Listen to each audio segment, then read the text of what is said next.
Hello, FCI code, FCI code 1 ঘন্টা ধরে ঢুকে আছে, 1 ঘন্টা ধরে ঢুকে আছে এফসিআই কোড আমাদের।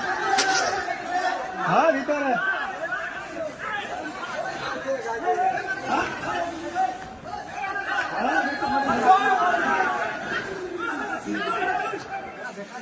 বাঁচিয়ে লোক 1005 চালের গন্ধটা পাচ্ছি, বুঝে যাচ্ছে চালের গন্ধটা পাচ্ছি। হ্যাঁ হ্যাঁ হ্যাঁ, হাত দাঁড়াচ্ছে কিন্তু পাইনি। থাকলে তো ভালো। এ ভিতরে আছে, আসা ভিতরে ওই ধারে গিয়ে